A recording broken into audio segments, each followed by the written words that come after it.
found that it's like a performance enhancing drug when taking care of a young child. Um, It gives you some level of patience that you didn't have before. 100%.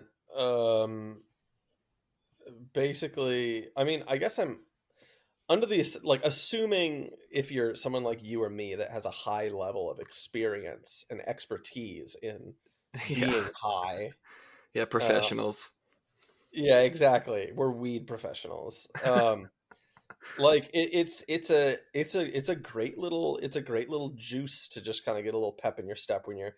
I mean, I think taking care of like a kid that's maybe a bit older, it probably changes a Yeah. little bit. But if I'm just like at home, down for the day, just hanging out with baby, she's very much in the phase of like just she wakes up and wants to kind of just like yell and play about stuff, and that's like that's fun and that rocks. But it's also one of those things where it's like you're not always in the mood to just like sit across from a baby and babble. Yeah. Um, but if you get stoned, um, you are like pretty easily, Right, and yeah. so that's cool. Especially like again if you like take care of your shit and you like don't need to go run any errands today or something like that. So Man, that yeah, sounds kind of ideal, really. Just like getting stoned and just kicking it with the baby, watching it's pretty something kind of goofy, like, or just like talking nonsense with each other. it's pretty sick. Well, that's the thing. That's the thing. You talk about watching something. Like the big thing is there's certain things, man. So much of it is do I want to do it the right way or do I want to do it the easy way? Mm, And the realistic thing is that in the abstract, everybody thinks you can just do everything the perfect right way, yeah. but not really, right? Like I'm getting back into the gym the last couple of weeks. Oh, yeah, you mentioned that yesterday. Yeah, and like yesterday was a great example. I had like my pull day, but I had to get there late, and so it's like a fucking meat market zoo in there. And I like just cut one of my exercises from it because it was just like this fucking sucks. I'm gonna cut it a tiny bit short, but I was doing it, right? Yeah. I don't know why I'm using that example. I'm kind of sleep deprived. But anyways, like done beats perfect. And so like with the stuff with the baby, it's like we want to do cloth diapers over disposable. All Yeah. right. Well, when you're using cloth diapers, you're changing this fucking baby every 10 minutes. All right. Even with like absorbency pads lining the diaper. Um And then you gotta wash all the shit out of the diaper. yeah, which to be honest isn't actually that bad, especially if you're doing like breastfeeding. Breastfed babies don't have stinky shits. Oh, that's nice. I mean that's starting to change because she's starting to like have more going on with her system. Mm, But yeah, like breastfed shit is like less awful to work with in a number of ways. But that's a blessing. it is nice. It's also just another reason why that's a good direction to go in. But anyways, Yeah, it's almost like um, God intended it that way. yeah. But the big thing was because you had mentioned like watching something. Yeah. Screens, man. Dude, Mm, I wasn't prepared. I wasn't prepared for how fucking tantalizing the screen was. And now when I look at it really makes you look at your own life. yeah. Because these fucking kids just you have a screen on in the room and I'll generally be I spend the most time downstairs in the living room in front of the television and playing with the baby, and I just Hmm. face the baby away from the TV. But if Yeah. she can get an angle on it, she wants to look at that shit because it's fucking crack. Right. And there's been one time where we took maybe 5 minutes to be like, all right, fuck off. I'm gonna sit you in front of the TV and just let you watch something, right? Hmm. And we fold immediately because it's like disturbing and we feel bad, Yeah, right? she's like getting sucked in. You're like, no, no, no, do not enter the video drum. Yeah, no, exactly. And so that's the one thing that we haven't, I mean, excluding that like 5 minute window I just mentioned, like we just haven't cracked on no screens. That's a good idea. Um, but it's funny because, like I'm talking about, just in this phase we're in right now, it's just very active. Now, it's basically 2 hours at a time, and then she's down for a nap. Hmm. And we've got a pretty good nap system, but How long does she usually nap for when she goes down? basically it's pretty straightforward. It's just 2 hours up, 2 hours down, 2 hours up, Okay. 2 hours down. Um, But when she's up, for the most part, she's like engaging you actively most of the time. That's fun. Um, well, it is, it is, but also it's like, holy shit, I need to fucking do all these other things that need to get done. Mm. And you're just like, it's funny because it's not even crying. It's like she's yelling at me to like do something funny. And she thinks I'm hilarious, which rocks. Yeah. Um, but anyway, so my that was just a long-winded way of just saying like the screen is really the temptation is there and I get it, you know. Mm. Um and then it also kind of makes me mindful just about how I'm spending my time and how much screen time I'm doing. And it's like Right. shit. You can see the So like a little microcosm of it happening with your baby, and you're like, "Oh mm, my god, is that what I'm like? Like just being sucked right into this, losing all other attention span to anything else going on around me." yeah, and she's like not even used to the screen, right? Mm. And it's funny, like I try alternatives. Like this is the She's the thing is noble savage. she's the noble savage, dude. She actually hates when I take pictures of her because she thinks it steals parts of her soul. Yeah. You just Um, start airdropping Coca-Colas to her in your the crib. big the biggest black pill about it is that like she'll the screen just does like just fucking easy bake ovens her brain. Oh yeah. Whereas like I'll sit down in a chair and be like, all right, let's like read a little book together. And I'll just like have her sat up and I'm reading a book with her and she just gets pissed. She gets She's- pissed and starts fucking yelling and it's like, I want something else. And it's like, yeah. oh fuck, dude. Like, you know what I mean? Like you have to work 10 times harder to not do the screen. I mean, I guess everybody knows that, but Well, it's funny, dude. it's going to Kids help are you build fucked. it's going to help you build better habits as well though, which is nice. Well, right. And so I'm finding myself kind of veering towards that. Um, or even just like I think, whoo, the baby step change right now is just like maybe I don't like just always need the TV on in the background, Mm, you yes. know, because that's a thing. To, It's just like a baseline dopamine drip having the TV running in the background or having something yeah, like that. yeah. Sorry, I just got a weird text. Yeah, well, it's nice, and also I have some tinnitus, and so it's just nice having like background noise, you Oh know. yeah. Um, Bury it a little bit. Bury it. But yeah, man, no, she's a little angel, and yeah, I guess to circle back to my other point, like, you know, smoking weed is is kind of this like funny little cheat code.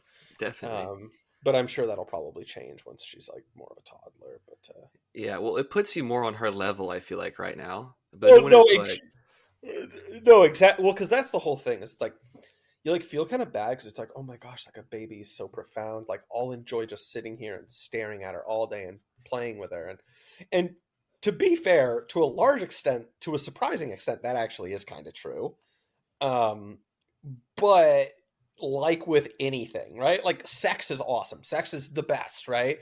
But like if all you had all day was to just sit around and fuck, like you would get tired of it. You'd be like, all yeah. right, can we do something else, right? Like, Yeah. um, Can we do pillow talk maybe? Can we try something different? Can we cuddle a dude, little bit? can we smoke a cigarette or something? You Yeah, know, can I get a Gatorade?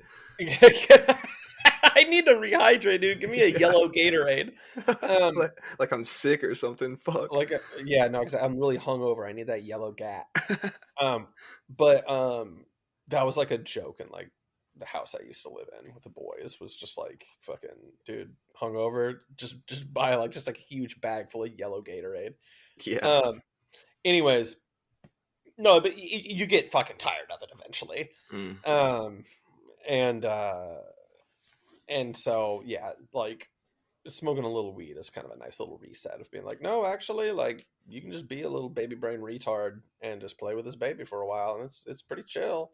Yeah. And that's Um, all you're needed to do right then. that's all you needed to do. But yeah, just honestly, the big thing is like because I'm gonna be kind of I work from home. I'm gonna be kind of like the at home parent, Mm. and and that comes with its own challenges, especially like having the the, the father be the at-home parent. There's Yeah. logistical things that are pretty difficult, but my big thing right now is just like figuring out a good way of just doing basic shit, right? Like I need to go take a shower and the baby is requiring me to do like a little minstrel show. You know, what do I do? Yeah. Or like I need to take the dog out to shit and go for a walk. You know, this like ring sling thing still freaks me out, carrying the baby in and Oh stuff like yeah.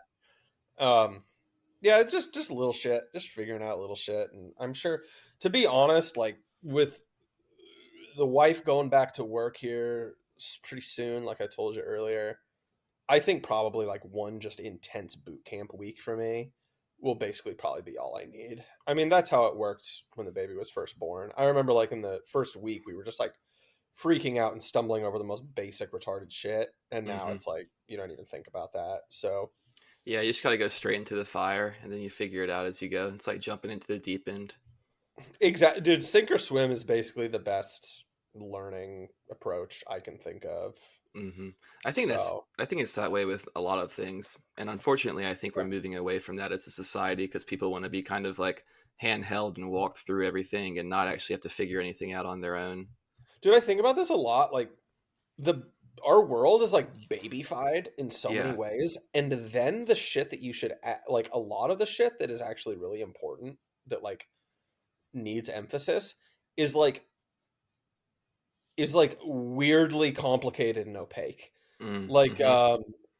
like everything generally requires the IQ of a fucking baby to accomplish. But then like if you want to figure out how to do your taxes like Yeah. effectively, it's just absurd, right? Or like just basically just navigating anything that requires like the state is just Mm, a fucking nightmare. Um yeah, and that's probably by design. But definitely. but yeah. Anyways, yeah, no, we're fucking we're killing it, dude. Babyland rocks. I feel myself sounding boring talking about this, so I'm trying to come up with some like really dramatic segue into like talking about fucking H1Bs or some shit Yeah. like that. Well, I was kind of headed that way when I was talking about people don't learn how to do anything for themselves anymore and want to be baby held and Hey, there we hand go. walked through everything. It's like people don't actually want to take the chance to actually learn something new and become more, become specialized in any capacity. It's just kind of like people want to act like they're standing on a fucking escalator or like airport kind of walkway thing, a treadmill, and just kind of get pushed through life. And I think that that's kind of a little bit of the root of like where this whole thing's coming from with this Vivek Ramaswamy and fucking the H-1B visa thing that's happening right now. That's I'm sure all over Twitter and all over everywhere because I've heard about it filtered down. But It's like all that's going. It's like all that's going on Twitter. from my understanding, it started off with like Vivek being like basically saying that American culture basically encourages mediocrity, and because of that, there's not enough qualified and capable workers or innovative thinkers in America anymore, and because of that, we need to allow H-1B visas for high-level foreign immigrants, etc. And he goes on to list some things about 90s culture and TV sitcoms and saying that we should be less like Friends and more like Steve Urkel or something like that.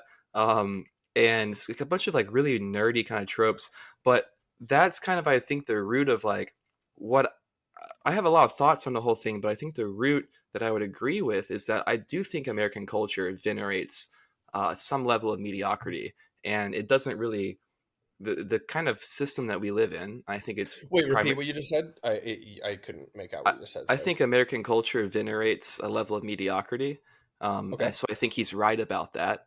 I definitely think that because of our kind of like market economy and just the way that capital has its grip into everything, it's hard to actually have taking chances on anything new or innovative is too big of a risk for capital. So it's like let's just continue doing just slop that people are already familiar with, that people can easily grasp and understand. I think Okay. that this is the case at a cultural level when you see like something like Marvel being so prevalent, pumping out so much dog shit. It's because it's like they don't want to take a risk on new emerging stuff.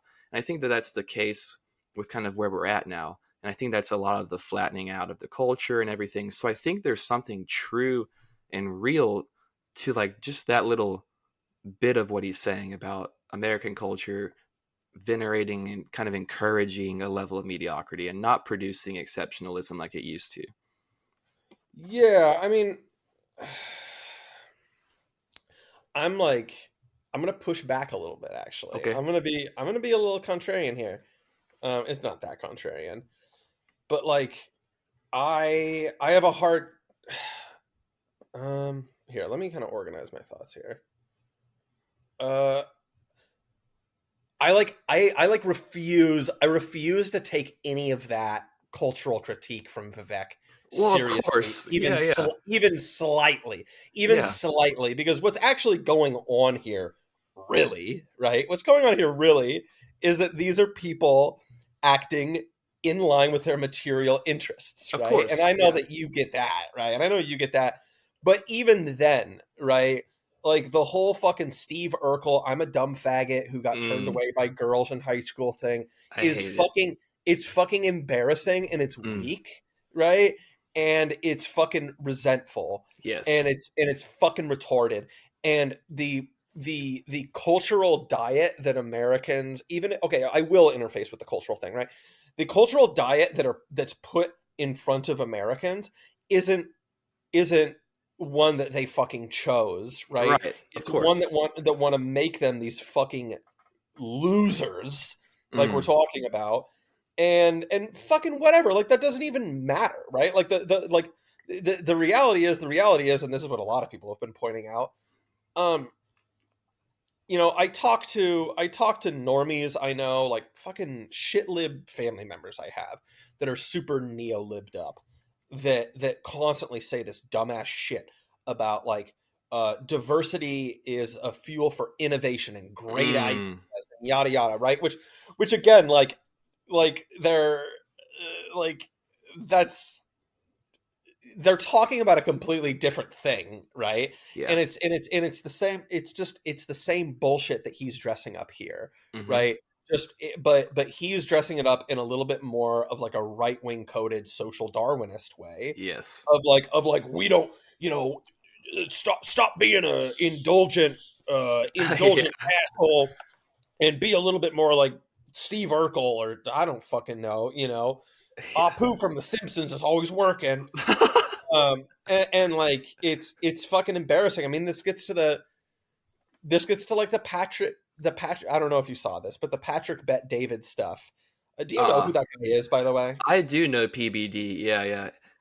Okay, so I really like PBD Yeah. in the same way that I really like Jesse Lee Peterson, It which is like unhinged. Yeah. yeah, yeah, no, you watch this man and you're like, this man is fucking out of his mind. This is an insane man. And his post that blew up and it started a whole sub discourse about this, right? Probably plenty Was of like, those. he's like, when I moved to this country, I no, No, keep doing it. he doesn't even talk like that. He talks like a fucking caveman. Yeah. When he moved to this country, he was working 80 hours a week, and he just made it happen. And American men should make it fucking happen. Work 80 hours a week, you fucking idiot, you fucking piece of shit. Work 80 hours and then die. Mm, And mm. everybody is finally just being like, why would I like want to do that? And then all Yes. of the normie con lib right dudes with like a horrible BMI are quote tweeting that and being like, yeah, man, Hustlers University, let's go, dude. 80 hours a week. And honestly, like I'm being scatterbrained right now, not just because I'm like living under the nap Reich of this baby, but also because this is the perfect issue for me. Mm. This is the perfect discourse. My mind is lighting up like a fucking pinball machine with this. Yeah, Like, an MRI of your brain right now is just like a fireworks show for New Year's. no, it's incredible, and like, and just how bad the right is about like labor issues Yeah. and all of that shit is just on full fucking display. And Hmm. dude, Ann Coulter of everybody is fucking posting heaters out here, being like, Yeah. no, actually, the reason you want H-1Bs is because they're fucking indentured servants that you can just kick out of the country the Yeah. second. You're done with them. And for the record, that's the only case that leftists have against this. They don't give Mm. a fuck about the actual most important thing, which Real is Americans right. getting jobs. Well, yes, and in my mind, the biggest, the yes, right, but the real heart of that is you and I do not need to compete with every worker in the fucking world. Yeah, right. Okay, the labor market does not go outside of a nation's fucking borders. Mm. Okay, and this Th- whole idea, like Steve Saylor has been fucking going at it, right? Because just racism, man, just absolutely cracking in on it and just being like, dude, like all of these like education metrics that you're throwing out that like Indians are so much better than us on, like Indians are failing all of this shit. They test yeah. worse than all of this shit, dude. I mean, They're look at just India, bro. What are we talking about? Who wants to no, be over there? They shit on the no, ground. no, exactly, and that's why like Vivek Ramaswamy. Okay, I mean, I want to be fair that like yes, uh, there is a culture among Asian immigrants to like really be strivers, right? Mm. Um, again, that doesn't really come out of anything to do with like Indians for the most part. It mostly comes out to the fact that they're extremely alienated workers, Yeah. right? They're so far from owning anything that their labor entitles them to that it's like, yeah, no, I mean like uh uh the the guy hanging onto the edge of a cliff is like working hard at his like pull day workout Yeah. than the guy just doing pull downs, right? Like they're just barely fucking hanging on. Hmm. And so I can feel I'm being schizo and jumping all over the place, so I should Oh, you're probably kick fine. it back to you. But Well, like dude, I didn't mean I, to. I, oh, go ahead. I didn't mean to start the episode off as if I was agreeing with Vivek and Elon wholesale. How fucking dare you, dude? I was trying to give a little moment of grace where I say, okay, there is maybe nuance within my take on this subject beyond my initial gut reaction to it. Which my initial gut reaction to it is this guy's a fucking slime ball. I don't want to hear a goddamn thing that some Indian fuck has to say about American culture. It's got nothing to do with me. He's got nothing to do with our culture or our values as a people. I don't give a fuck if he was born allegedly in Ohio. He's not. He's not a member of American culture or the middle class American culture or anything that actually is real and existing here. He is like this class of striver kind of tech person that's not attached to any material day-to-day existence for regular Americans. He and his cronies have created the culture, and his other oligarch friends that have money and run companies like this have created the culture that has made us whatever he thinks about us. He made people, drug addicted, made people attention spans fall down through the ground, so they can't even go to go on to have more specialized jobs. And I think that they can. They've also raised tuition costs in colleges and made a bunch of fake bullshit degrees and sold people into going to all this kind of liberal arts bullshit and sold people into going into coding and all this bullshit instead of the things that matter, that are actually like building the country and building shit and engineering shit and Yeah, making shit and thinking forward in that way. They've sold out the vision of the future, so no one even wants to learn how to build a future anymore because they're not thinking about it anymore. And the solution is not to fucking say, all right, well, Americans are fucked, let's bring in all these other people. It's like, no, motherfucker, you made the sandwich. You should now create job and training and vocational systems that can get Americans trained up in engineering and put them through school in these kind of things so that we can get a higher, more qualified labor force if that's really what the problem is. And I don't believe that is what the problem is.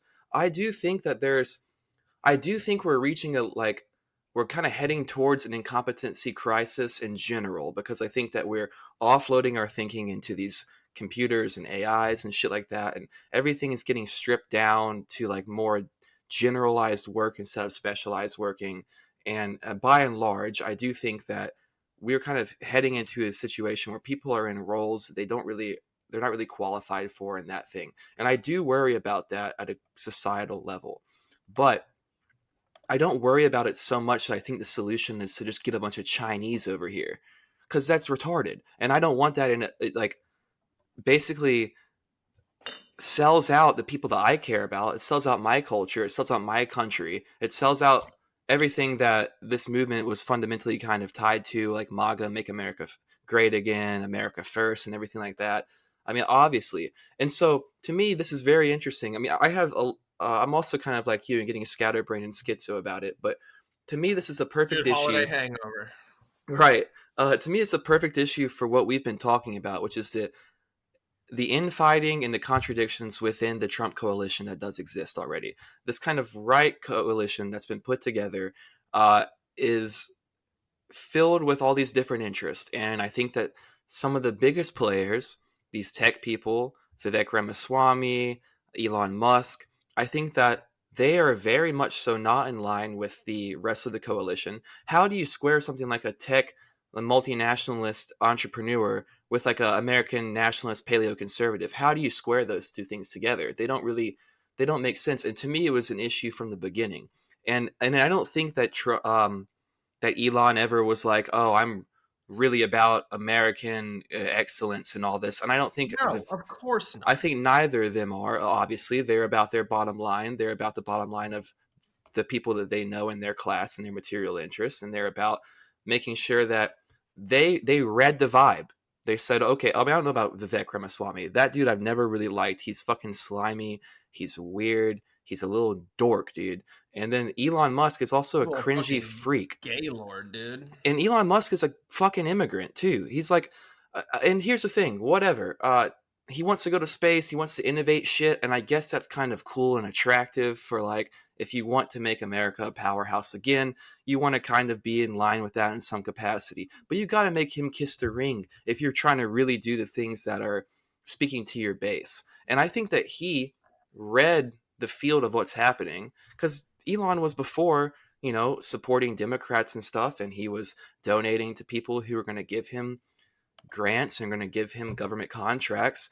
And the Democrats are in on the green energy revolution, anyways. Anyone on the left is going to support his electric car bullshit and all of Here, his. real fast, can I just cut you off for half a second? I hate to do this. I am gonna poop my pants if I don't go to the Okay, bathroom go. right now. All right, I'm just going to hop back into it. Um, Basically, I'm just saying that Elon Musk is a vibe reader of sorts, and he kind of saw the direction that the election was going to go in and the way things were feeling, which I think was pretty obvious to everyone. And he decides he's going to, jump camps and go with the Trump camp. And he's got some good points on free speech or whatever. And he's like la based or whatever the fuck kind of tip my hat, my lady kind of fucking weirdo guy. So he mimics these online kind of right coded 4chan esque talking points and Yeah, memes. he like basically figured out how to code switch to being like le epic Yeah, right winger. which is fucking terrible and cringe. And obviously, like anyone that has a brain can see through it. And the thing is that his entire brand is like tech futurism. He's super into the cyberpunk aesthetic. I mean, look at the Cybertruck. Look at all the things that he likes. Look at his fucking kid and his ex-wife Grimes and all their shit, naming their kid a string of numbers and letters like it's a computer program. He is a fucking transhumanist tech optimist, cyberpunk futurist freak. And it's obvious that his values and his material interests are not in line with those of an average American, not in line with those of a paleo conservative or a national conservative or any kind of conservative movement in America. It's not tied to the national identity of America or the culture. In fact, it's trying to literally launch itself out of the natural identity of America, launch itself out of the country and out of the fucking world. So he doesn't give a fuck about America, but what he does give a fuck about is making sure he maintains his influx of government cash, his Yeah. government contracts, his grants, and the Democrats and the people on the left who love the Green New Deal, they're going to be doing that anyways because they love his kind of weirdo tech future bullshit. They love his electric cars and all of his like all of that shit. They love it. So they're going to fund it no matter what. But if Trump got into office and he wasn't playing ball and he wasn't on his team and in his ear, he might not get those kind of contracts and he might not get to do whatever he wants and he might not get to get a lithium mine in North Carolina. And so he switched teams to get in and get in favor with the people who are going to be empowered and make sure he's still getting his grants. And to me, that's the obvious thing that occurred there. And so this rift, this break that's happening, I'm surprised it didn't come out sooner. I'm surprised it was never really questioned in the first place. And it's obvious that it was going to happen to me. Mm-hmm. Mm-hmm. Well, yeah, I mean, like, it's funny because we had talked about, like, this is basically kind of what I consider, like, the libertarian streak of the MAGA coalition, right? That's kind of what he is, I guess. Like, he's a fucking liberal capitalist. Yeah. And of course something like this would fucking happen. I think that he's obviously totally cynical. Mm-hmm. And I think it's easy to be like, of course he's cynical. He's a businessman. But like you were saying, like the last several years has been him trying to convince people that he's like one of them, you know? And it's complete bullshit. And it's so gross. Like it's the dorkiest shit. Like I would shove him into a fucking locker, dude. He's a little freak. Yeah, he is a little fucking freak. He's a little freak. It's funny, I was posting about this online, like libs kind of made shitting on Elon Musk kind of embarrassing. Yeah. And I'm kind of glad that it's been reclaimed this last week. It needs to be. This whole thing about like Elon Musk basically won the election for Trump. First of all, I don't think I think that gets overstated. Yes. I think that gets overstated like big time. And I think that if you're on the right and you like play into that, honestly, it kind of reminds me of your take on the 2020 election, where it's like, okay, there's like hard rigging and then there's like soft rigging, right? And it's like soft rigging being like the media overwhelmingly supporting one side over the other, right? And that was kind of always like your position, and that's like a strong position to defend. And then there's like the hard rigging, which is like a little bit more elusive and obviously is real, but like a little harder to quantify in some. Well, I mean, both are kind of hard to quantify, but point is like Elon helped win the election through the soft effect of like having Twitter and like being able to like direct discourse, right? The idea that like, I mean, it helped that he gave money, it helped that he gave, for sure, right? But like, he's not some magician. He didn't like cast a spell that won the election, right? That's not a thing. I think that people overstate that, right? And by overstating that, you engage in basically like reinforcing the framing that leftists want. Yes. Which is that like it doesn't represent any kind of popular mandate and yada, right? Yeah. I think the guy's a little fucking freak, right? I think that he always was, and I think that everybody kind of knew that, right? Like we talked to Prudentialist, and he's like, well, he's a transhumanist, and I don't like that, but he's like a useful ally, right? And it's like he's totally right. Like that's it totally dead on, and that's basically everybody's starting assumption about him. I mean, unless you're just a total fucking normie, like cat turd conservative or something, then you think like, then you've needed to like deify this guy, and that's, I mean, there's no walking that back really. Right. But like everybody kind of has this like, well, he's useful, but obviously we have issues with him, and it's like I think everybody's kind of just like starting to like get a good understanding of like how problematic the alliance with the person like this is, of just like, what, like that shit is a fucking deal breaker. And to be totally honest, like I think that transhumanism is a great example, because it is a kind of like transgenderism in general. It is a bedrock value where like if you depart from me on that point, it is very hard to ever find some place down the stream to ford a crossing together. We're talking about foundational belief systems, and that's like a completely contradictory belief system than like a naturalist, like creationist kind of point of view that most people would have. And in all of these fucking normie right-wing accounts, it'll be like, look at this cute video of Elon being a great father with his son X, and it's just like, dude, literally listen to yourselves. This guy's a freak, dude. This guy's a little freak. Dude, he's trying to pump babies into as many people as he can, as long as he can, and not even be around to be a present father in their lives. What kind of role model is that? That's an asshole. which again, these are the same guys that are like, yeah, work 80 hours a week, white man. Right, right. Okay, all right, cool. Yeah, no, I'll do that and definitely be able to raise a fucking family. Mm. Yeah, no, I'm really sick of it, and I think that this is where, man, um, I think this is, if it gets played right, and I'm sure it probably won't because I don't really know who's a good big time representative of this stuff.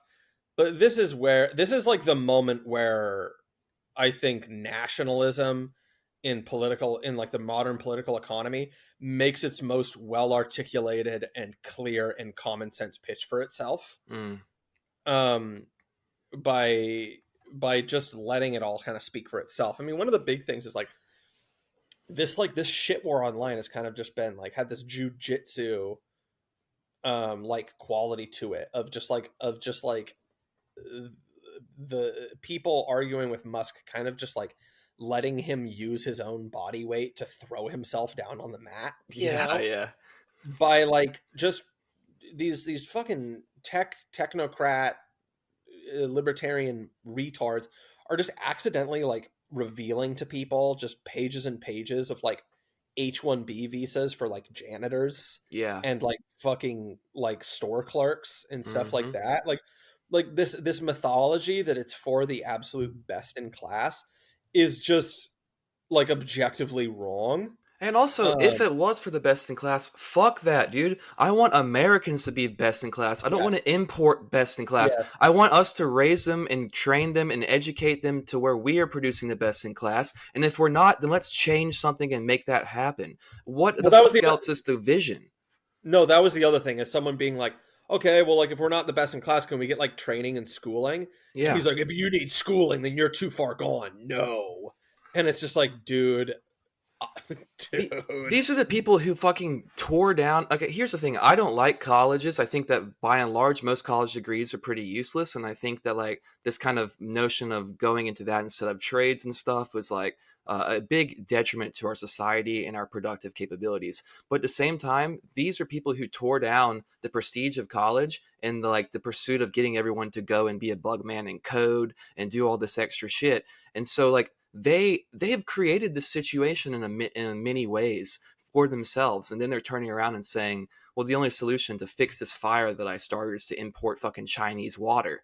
And I don't want that shit. I don't want to change the face and the culture of our country that much. I want to embolden the people who do live here to engage with their own heritage and their own existence and culture that they already have. I don't want to have to import shit in. I don't want that. I want, and also if we're talking about, oh well, we can get some of the best minds in the world over here to work on this shit. And what? They get the highest paying jobs in the country. So now we're giving the highest paying and best placement jobs to fucking foreigners too. Like I thought the whole thing was like, oh, Americans don't want to do the jobs that these immigrants do. They're working on farms and shit like that and all this. No, you're talking now about giving like high coveted jobs to ththese people. I don't want that. That's like to me a betrayal of our country and our people and our values. Yeah. Yeah. No, 100%. I mean, again, at the end of the day, it's just this really basic, like, this is about what a nation is, Mm, you know?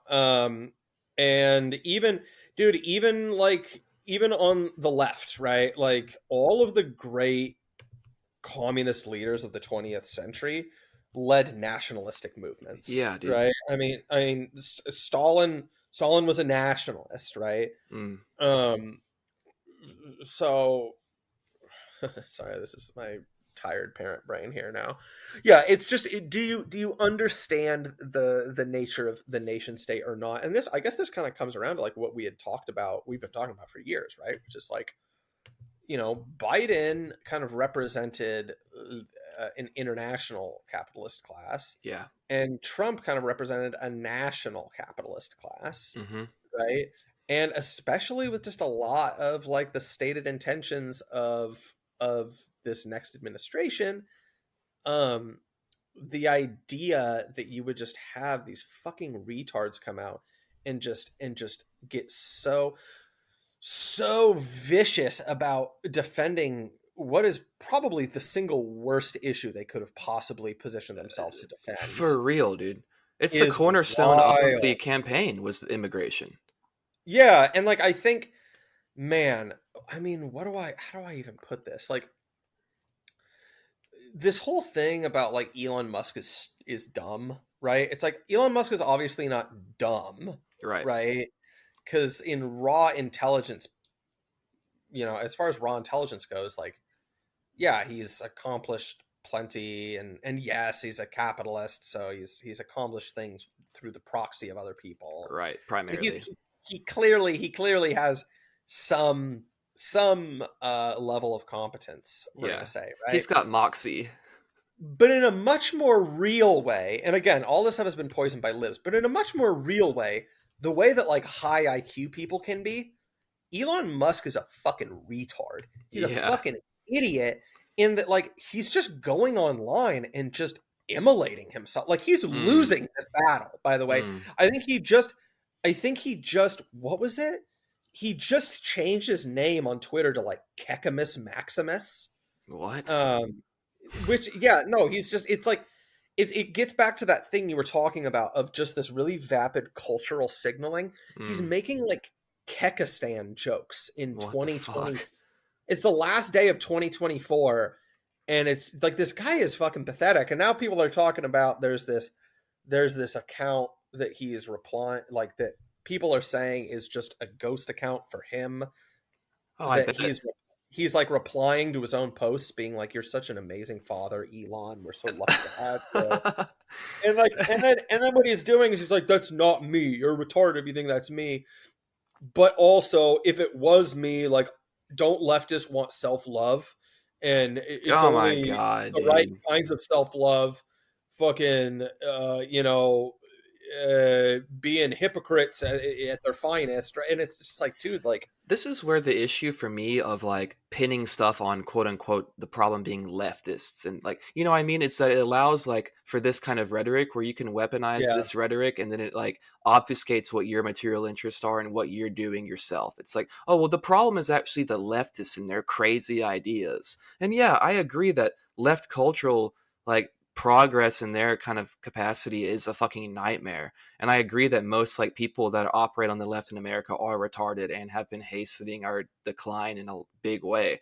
But like when you get it to where it's like now it's just like this circular kind of like jerking thing where it's just like, oh yeah, I mean, aren't these leftists so retarded? LOL, I'm gonna drink leftist tears, and it's just like this retarded shit to me that I'm no, not I really mean, about.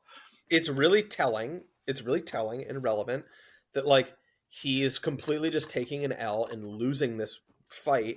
And what he does is he just like pivots to just saying really vapid, like, talking points about blaming leftists for bullshit It's like things. Daily Wire bullshit, dude. It's like, Yes, exactly. And that's the thing is there's a lot of people too that are like, well, yeah, I mean, of course Musk is fucking up in this way. He's a leftist, he always has been, right? It's like, dude, no, mm, no, you fucking idiots, dude. The idea that he cares about about about you know a nation and about a people and about all, he doesn't give a fuck about that, dude. yeah. He doesn't get he's This is the richest man in the world. This man has material interests and he's following them, dude. This is Mm, like someone shared a clip from like 2016 of Trump being like, look, man, I'm a businessman. I've used the H1B system. I'm not just going to leave it on the table. It's too good to pass up, right? But we got to get rid of it. It's not fair for workers, yeah. right? That's it. That's all it is, right there. That's it, Mm-hmm. right? And even then, Trump is saying that because he's getting patronage, Yep. right. He's buying patronage from American workers, right? I mean, Mm-hmm. it's all just interests and incentives, right? This idea that like fucking Musk is going to go onto the Asmongold Discord server and get red pilled and become a base groiper white nationalist and he's going to be a true believer is like, if you believed that at any point, then I have a fucking bridge to sell you. And Mm, I still do. And I think that like there are people that I respect ideologically who still seem to be under that impression. And I think Yeah. maybe it's because it's too scary for them to acknowledge the fact that like this guy, maybe they got too attached to the idea of this like neo monarch kind of thing with Musk or something. No. Okay. No. Like you need to be able to let this guy fucking move to fucking India. Yeah. Move to India then, motherfucker. Yeah. Get the fuck out. Get the fuck out.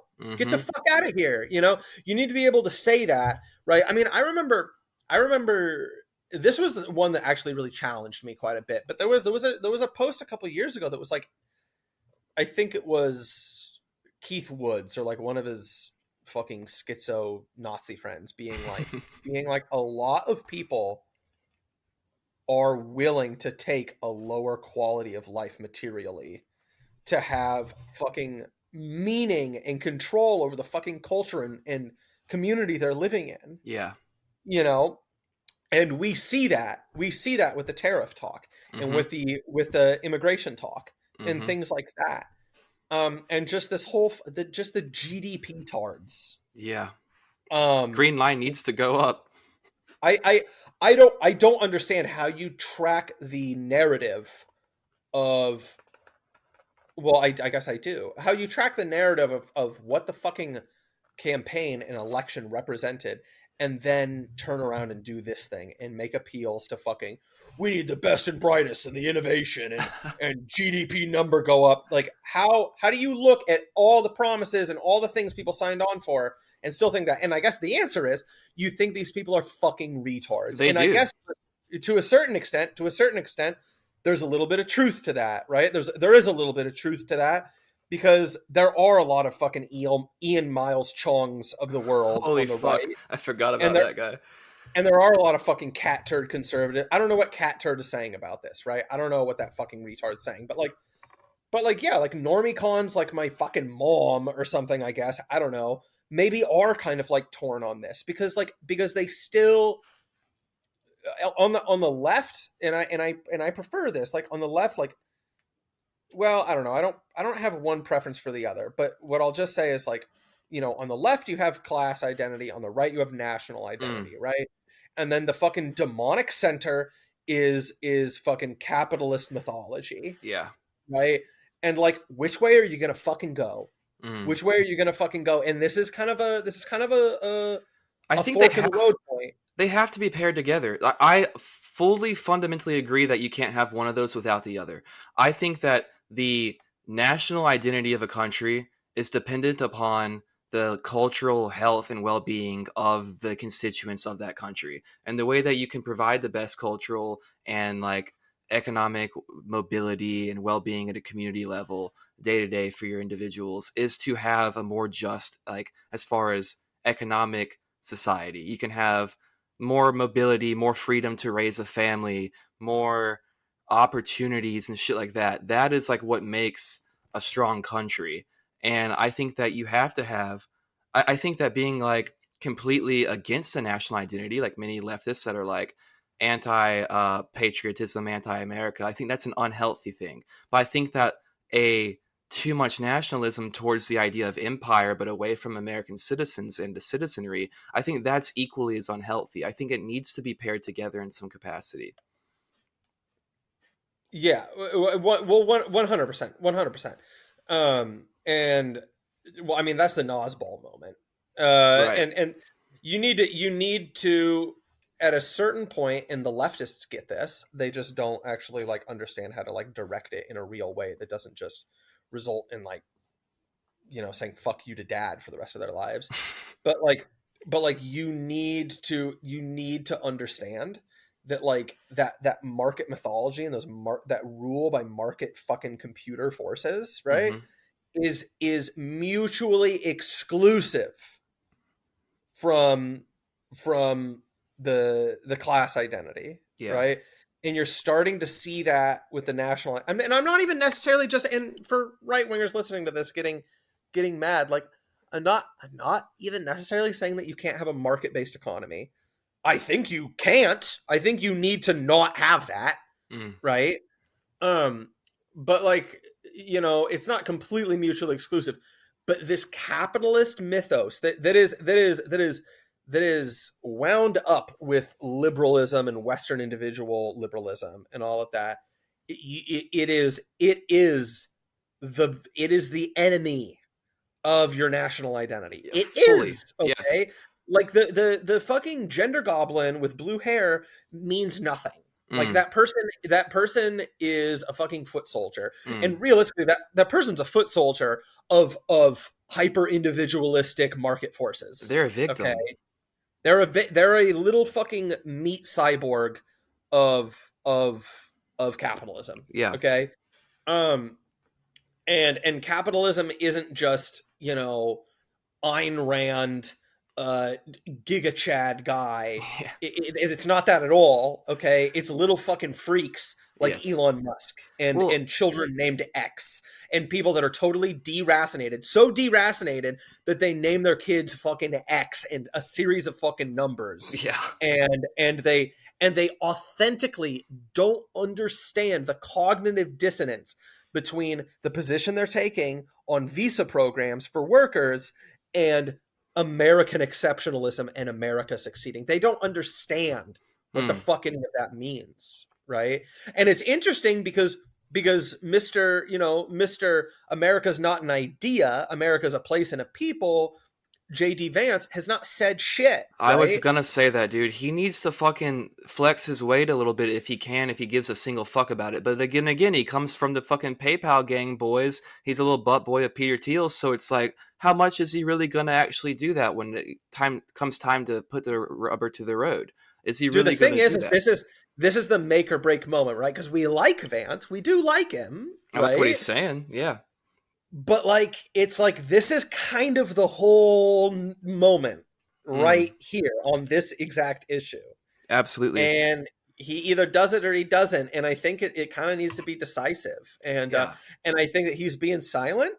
And I mean, we'll know it's gonna be a 1 or a 0, you know? And the Don needs to fucking put his foot down and get these people to fall in line and kiss the ring. That's what he Well, has and to I do. I think that what you need to do is I think Donald doesn't say shit. Vance comes out and says shit, and then Donald basically just follows suit and is like, "Yep, you heard." That's the stance. That's the fucking Mm. stance. That's not what's Um, happening, though. Trump has, in recent days, in the midst of all of this, said, quote, not J1, sorry, H1B visas are great. So he has genuinely kind of capitulated already to the influence of Musk and Vivek and that kind of group, which seems like obviously it's betraying your voter base and the people who like this patronage network that you set up. Uh, it's obviously a departure from him being any kind of like semblance to like a kind of a Caesar archetype kind of thing. Obviously, it's not that in a real sense, but like tying himself to the underclass in a meaningful way through these patronage networks and knowing that he needs their support in order to get the power that he wants. It seems that this is like a pretty big departure from any of that. And it seems like it's kind of a major crisis before he even gets into office that is going to reflect really poorly as far as his support goes and what his like approval ratings are looking like right off the bat. If yeah, he really capitulates this way and bends the knee, because people voted for him for immigration. And immigration doesn't just mean border wall and keep the people from coming over here to work in the fields. It also means keep the people from stealing the higher wage jobs or stealing teacher jobs or whatever the fuck these other jobs are. Dude, I saw a video the other day of the NYPD, New York Police Department. I mean, obviously everyone knows what the fuck that stands for. I don't know why I just did that, but the NYPD. best city in the world. And I'm seeing it's like there's 6 police officers in this video. One of them's an Indian broad that can hardly speak English. One of them's some fucking Latino Spanish dude. It's like it's not a single, I mean, this is going to sound crazy, but not a single white person is there. And there's like one Mhm. black dude. It's like, what? And I know New York is like a more ethnically diverse than most of the rest of the country or whatever. But it's like these institutions that are like meant to be in place that are like, part of the American identity are no longer American in identity at any capacity. And, we're losing that in a lot of ways through immigration. And I'm not trying to say that I don't want to demonize the immigrants that are here. I understand why you would come here. I understand the interest of getting to this country, at least the way that you view it if you are an immigrant, because they don't really view America in the way that America truly exists, because they're being sold, cultural products from 10 years ago or whatever, and ideas of America that are not really true when they get here on the ground. And so I understand you want to come here for a better opportunity for your family, everything like that. I'm not going to demonize the individual in any capacity, but we can't let it happen. Like, we got to just say no more of that. We got to close it up. And I'm kind of partial to, like, listen, I don't know if I want absolutely zero immigration ever. Like, I don't know that I really want to live that way. But and so I'm kind of partial to this idea of, like, if we're going to let any immigrants in, let's just vet them and, like, make sure we're letting ones in that really want to be a part of the society, really want to work, have something to offer, etc. But that doesn't mean that I want to look for talent from other places, that I want to have to import talent from these other places, especially when it's from the East. Because what we're talking about right now is we're talking about Chinese and Indian labor workers. That's specifically what we're talking about in the PMC kind of class. We're not talking about, like, getting people to work on avocado farms in California or whatever. We're talking about getting people over here that have engineering, that can, like, know how to build chips or whatever the fuck like that. And that is something that I think is, like, an issue of national security as well. Because at the same time, as these people are talking about we need to import all these workers from India and China, they're also talking about, oh, we might be in a three-front war soon with Russia, China, and Iran. So how the fuck are you thinking we should import a bunch of Chinese to come work over? What are you talking about? It makes no sense for, like, the national identity of the country. It makes no sense for national security or anything that actually represents what the voter base wants. And I think they don't give a fuck what the voter base wants. They never did. Um, like, as far as these people, Vivek and Elon and those kind of people, I think Trump does legitimately care. And I don't know how much he does care, if it's going to be enough to put his foot down, but he needs to, because this is a major kind of moment for the coalition. And I think for it to actually pan out in any capacity that's beneficial for American workers or just American citizens at all, he needs to make the right decision here. Yeah, I like to think that he cares. I like to think he's genuine. At the same time, this whole like as much as for as much lip service as there is about like opposing globalism and everything, like these people are just being the biggest globalists I can possibly imagine. I mean, yeah. You know, so yeah, I don't know. I don't know. The thing that people always bring up just about like national security and like innovation and being the best and brightest, like the examples they're always giving are like 60 years out of date, and it's Yeah. like at least, and it's like a ton of like Operation Paperclip people and Yes. shit Yes. like that. Yes. So it's just like I don't really know like what the fuck you're talking about. Like I think that I think that I think one of the sad things about like demographic change as far as it like how it exists in discourse is that like it's kind of just been like I guess just kind of like quarantined to just like white nationalists, Yeah. when like there's like a pretty common sense read on just like, yeah, I mean, like, I think the best examples are like towns, funny enough, in like England or something, where it's like, hey, this is like a small town of like, a couple thousand people. This has been this way for, literally like hundreds of years, Maybe right? thousands. Exactly. And then like overnight we just moved like 24,000 Haitians in. And Mm. it's like, oh, okay, cool. So like that town doesn't like exist anymore. Yeah. That's like a fundamentally different place now. Whose interest And does that serve? Because it's not the people that live there.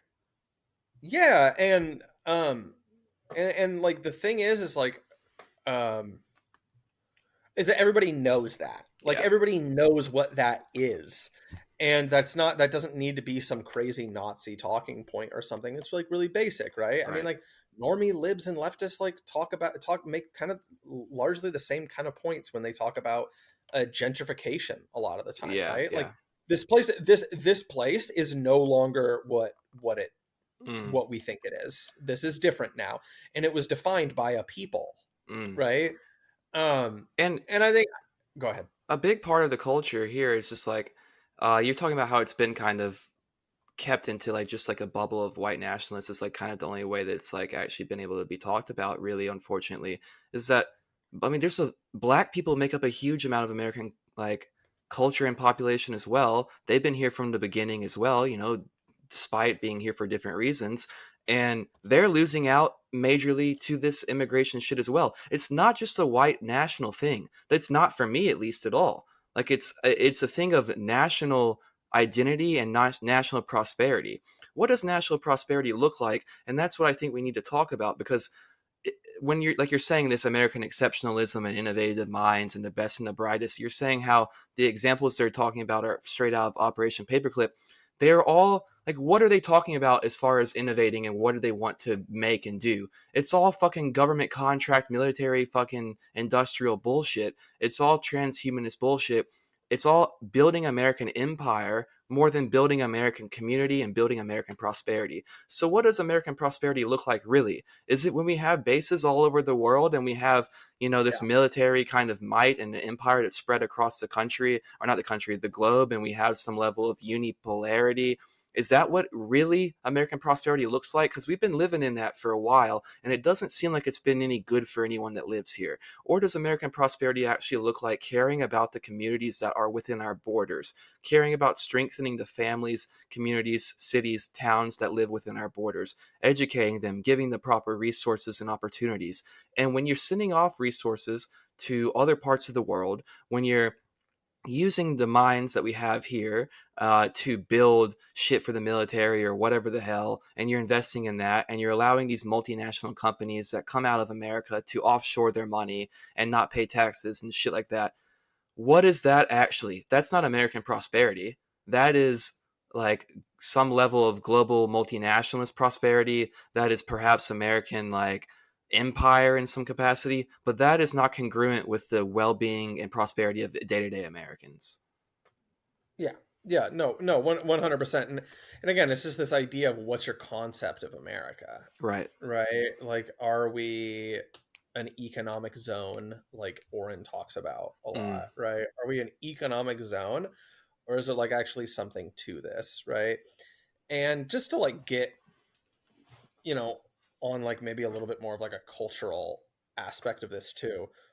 One of the ways in which this issue is hilariously unpopular to defend is also just that like people pretty uniformly don't like Indians. Like that, like I'll just say it, you know, that's like kind of like a big part of what's going on here, you know. That's like a really fucking big part of what's going on. I mean, God bless and them, like, but yes, I think you're definitely right about that. yeah, I'm not even like, I'm not trying to like, if that was all the discussion was, then that's like totally illegitimate. It's stupid, Right? right? Yeah. But like it doesn't really help with the aesthetics that like everybody is familiar with, like going to Costco and like having these people just be really fucking inconsiderate and rude to every person who's been here 3 times as long as them. There's so You many know? Indians in Costco. It's crazy, dude. Even here where I live, which is not on the West Coast, Well, there's not as many of them here. It's well, loaded of up course, with them. because these people have basically just been injected into the country to just like take a spot at the table of the middle class. Yeah. You know? So like, yeah, they're just Costco's full of them, right? And they don't know shit about it too. They come over here, it's like Costco. It's like, what is this fucking crazy store that's got bulk of everything? I've never even seen this much toilet paper in my life. I've never even seen toilet paper. Right. Well, no, and it's just, and so it's just, it doesn't help with the case. Yeah. To import these people that just like really don't do any kind of assimilation and are generally like really horrible. I know somebody who worked with an Indian guy at a tech company who would take the shit out of the bowl and in the toilet and wipe it all over the wall of the stall. What? Just to humiliate the janitor at the end of the day. Just to feel a little bit more like he's back home. Shit everywhere. Well, to mob the janitor That's who's like fucked. a lower position than him. Isn't that crazy? Well, I mean, these people live in a fucking caste society still, so I mean, it's not that shocking. That's Yeah. I don't know. Their Well, to the ethos is so biggest. different from us, dude. Yeah, well, I mean, Seattle has had to put forward laws, basically banning like caste-based discrimination Mm, in companies and yeah. hiring and in workplaces. It's fucking crazy, dude. And that's the thing. And that's the thing is, it's just like I don't want that. I Yeah. like literally don't fucking want that. But again, at the end of the day, all of that shit aside, right? All of that shit aside, it's not. It's absurd to put forward the idea that we all need to compete Yeah. with third world with just global labor. That's fucking absurd. Mm, And again, these people don't understand what they fucking sound like when their response to that is, bro, get on my level, work 80-hour work weeks, bro, get on my level. That's hilarious. yeah. It's hilarious that you think to do that, and that you don't have the instinct to hide that talking point Mm. at all costs, because that is the biggest indictment of your position one could possibly think of. It's the indictment of the economy and this fucking political reality that we live under too. It's like you should be able to have time for a family. You should be able to have time for a creative pursuit or something that attaches you to your community outside of work. You shouldn't have to work 80 hours a week, live in the pod at the Amazon warehouse or at the fucking Tesla manufacturing center. You shouldn't have to do that shit.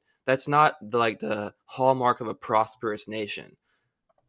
I don't want to Yeah. turn our country into China and turn it into India, where we're having people working at unlimited hours for shit wages and bad conditions. And I don't want that. And I don't want that over there either. I wish it was different for them. You know, that's kind of partly why I don't like a global economy, because it's partly us shifting our ability to pay people less and less. Our multinational corporations go over and do that over there. Well, now they want to ship those people in here and do it here. I don't want that. No. And No, exactly. and at a cultural level, what we're doing is like you're talking about the Indians, and I love the Indian people. Whatever, I love Indian food. I love all people. I want I the love best for everybody. everybody all the time. But what I don't want is putting people with completely competing and contradictory and irreconcilable belief systems and understandings of the world together in the same place and telling them make it work. You know what I mean? Because that's not going to happen. Like, that's the thing where you're talking about shipping all these, if you have all these refugees from the Middle East that show up in a British town, they have completely different, they don't want to assimilate. They don't want to learn the British customs and become a part of the British nation. They have their own customs and firmly set foundational belief systems that are set at odds with these other ones that are already existing there. And it's the same thing with the Indians that are coming here. And all of this, we're importing people who have no desire to be a part of the nation as it exists. They have no desire to assimilate. They have no desire to be a part of a one thing. And by assimilate, I don't mean that you have to like go get blue contacts or some shit and dye your hair blonde and listen to Taylor Swift. But you have to try to be a part of the American identity. We have to have that. And if you're not, then you're not coming over here or you need to get sent back. And that's just what it is. And I know that sounds harsh from like a perspective if you're like a leftist or whatever and you're like empathetic towards immigrants and their plight and everything, but you have to also be empathetic towards people that live here in your own backyard who are having their livelihoods destroyed. And it's not just because of immigrants, but the immigration is one big part of the puzzle for sure. And it's like part of what keeps these corporations afloat, and it's part of how they do their whole thing. It's opening up new circuits for capital to go around in this global economy, and it's detrimental for people that live here, and it's detrimental for people that come here. Like we're talking about the H-1B visas. I think I've mentioned this before, but I worked at a ski resort for a number of years, and we did a lot of interchange with South American and Russian students that would come over on J1 visas. And the J1 visa is like an exchange visa where students, I'm not sure if it's only students, but these people would come over and they'd be given a job, and then they received some level of credits for their college and stuff just from working an American job. And the jobs were not good jobs. They were like, oh, you're now a towel attendant at the spa, or you're now a fucking ski cleaner on the lift, or now you're doing all these things that are not really good jobs necessarily, but they're jobs and other people do them too. But what you're doing is you're coming over here, your visa is attached to a company and to your employment. And so that is already a major power issue there that opens the door for a high level of exploitation, because these people, if they want to stay here, they can't lose their job, they can't get fired, they can't cause too much of a ruckus about their conditions, they can't do anything. They're kind of stuck in this scenario. And when I was working, the J1 visas would come over and they would get seasonal jobs, which then took away the place for full-time jobs. Whereas there was enough labor force available to where you could just hire people that lived here already full-time, and they would be there year after year forever. But they would get paid benefits. They would receive a number of benefits and money and stuff that people in a seasonal kind of position don't receive. And so what do? You bring in these seasonal people, you pay them no benefits, you pay them lower cost, you put them up in some sort of shitty employee living situation or some sort of flop house kind of thing where like they have bad conditions, but they can't say anything because if they quit or whatever, they got to get out of here. And so that's not good either way for them or for American workers, because then American workers lose the capability of getting those full-time positions. So like it's all the way around bad for the working class, the global working class and the local national working class. 100%. 100%. And I think often about how how much damage was like remains from just that stupid like South Park, like, oh, they took our jobs. And then people kind of just convinced in themselves and each other that like immigration has no effect on the labor market and Right. like the value of labor at all. And that I don't know what to say. It's like when people are just like, no, COVID was like as bad as we were always saying. And it's like, Yeah. I don't like, what do I do in the face of such reckless retardation? By what You know? metric? And like, and I don't know what to say to that. I don't know what to say to that.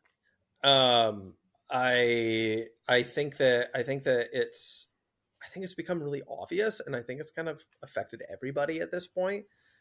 To where like I think honestly, I'm coming all the way back around. I think the hot take is that this discourse and all the shit we're talking about right now is like gonna actually make these mass deportations like a lot less of a hit on approval rating than Oh yeah. I was thinking it will be.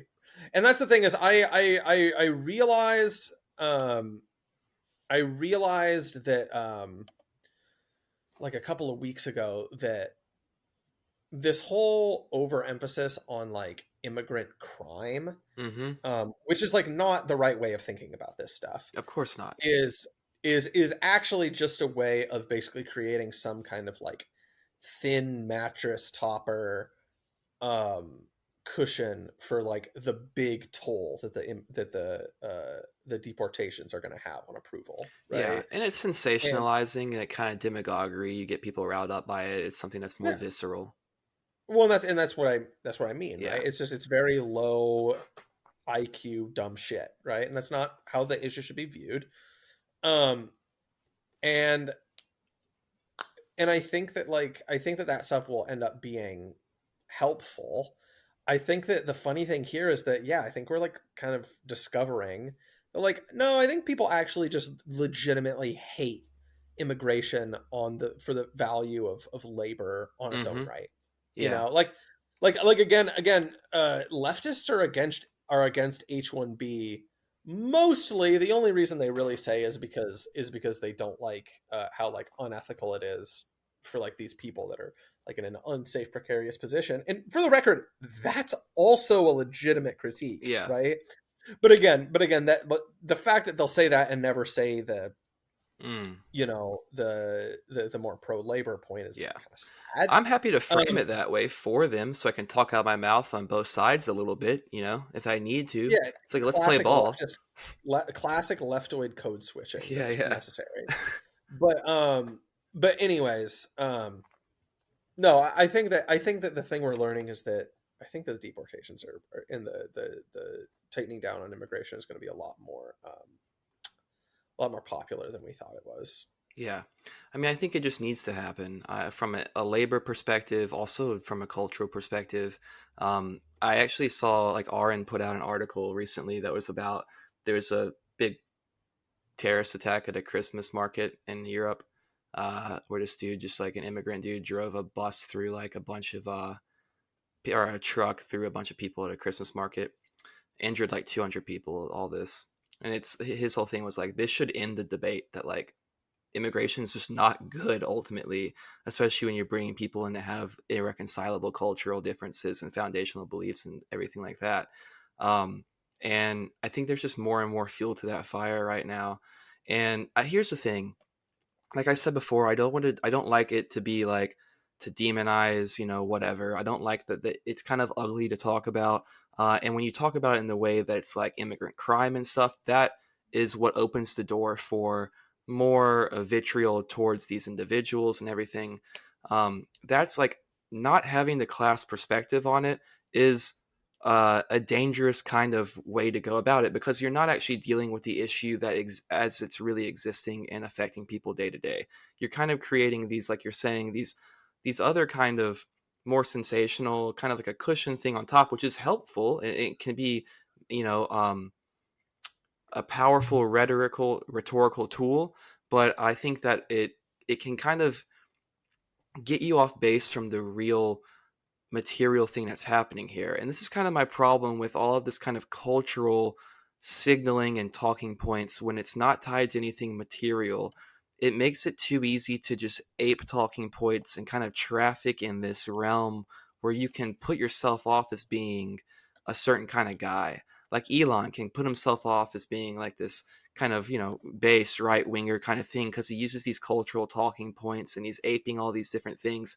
But that actually has no real meaning to the material conditions that lie underneath that. And that's what's really going to change things. So like he can sit here and be like, oh, I'm la based, guy on the right and this and that, the other. But then as soon as he gets into a level of, influence of power, he's like, oh, we should still keep the immigration and everything. We should keep all this stuff.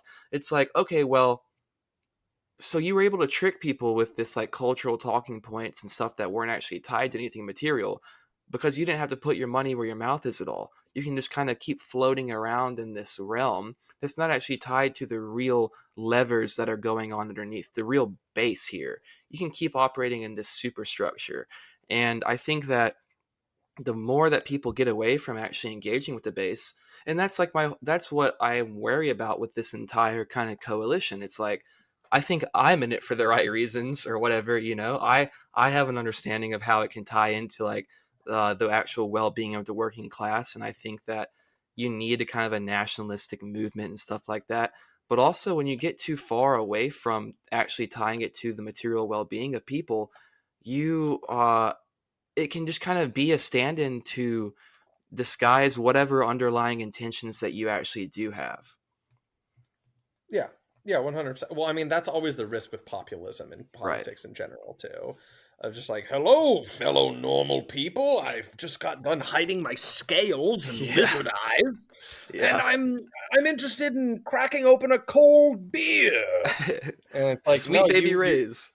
yeah, some sweet baby rays. Let me put my child named X5143 to bed before I, fucking I don't play Diablo 4 and and joke about rape on Twitter. I don't know. Like, I don't know. These people are fucking losers.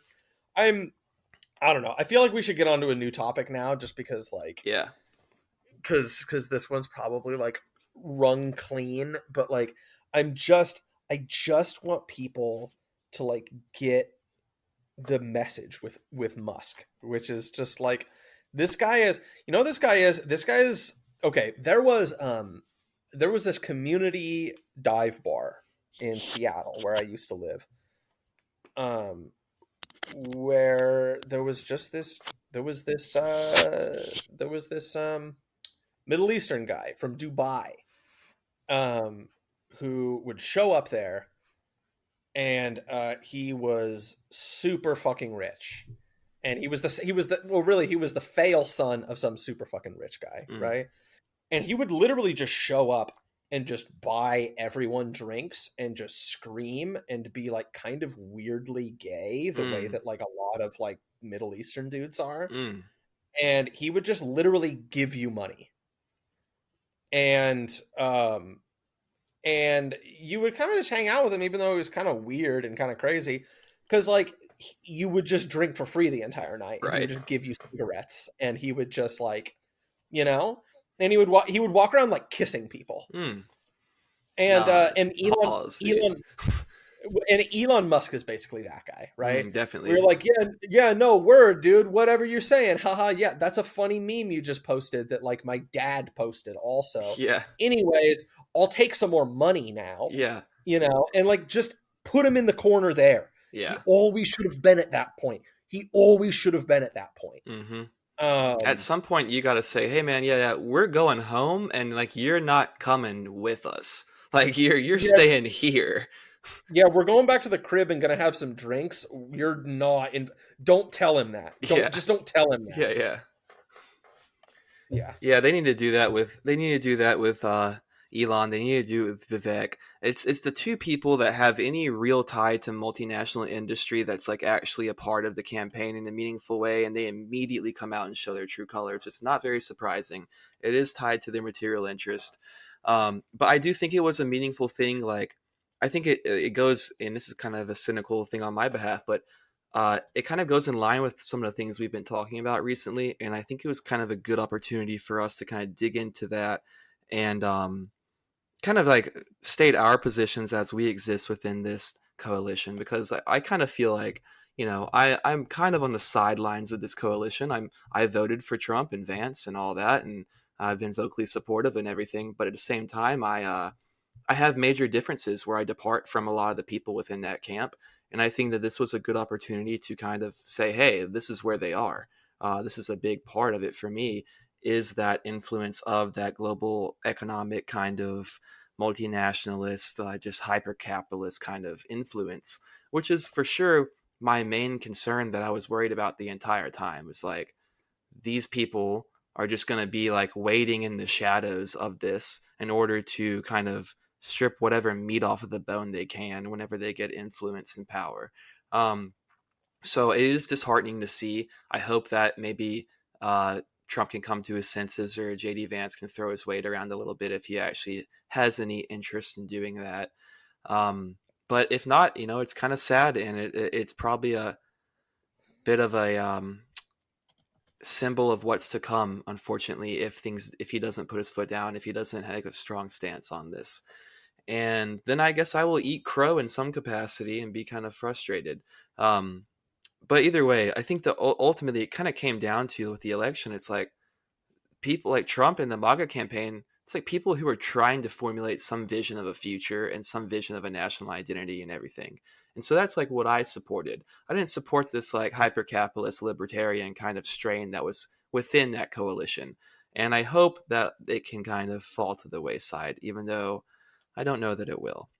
But that kind of brings me, I guess, to another area we can show our true colors with, and come out as crypto commies, is that maybe someone can come along like Luigi Maggioni and and knock Elon out of the sphere altogether.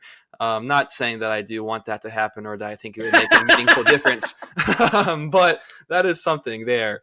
And we talked about the Luigi a little bit on our Patreon bonus, and I know it's old news now and it's been covered by everyone as much as you can.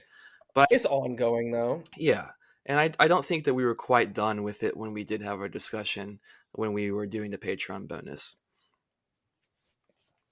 So Yeah.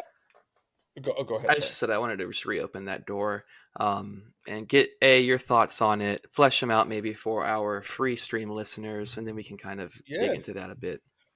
I mean, my thoughts pretty much haven't changed at all, which is I'm more interested in the mimetic aspect of it, specifically just like right wingers needing to make it into one thing, left wingers needing to make it into another thing. I think that one funny thing that's happening is that I think um, I think that people on the right are intellectually dishonest and begrudge the fact that like a lot of people amongst them are either indifferent towards the assassination or like leaning towards positive on it. Um, I think that, I mean, like with all of this stuff, we learned a bunch about this guy in the beginning. Some of it ended up being bullshit, and then it's all complete. The spigot has completely been shut off. Yeah.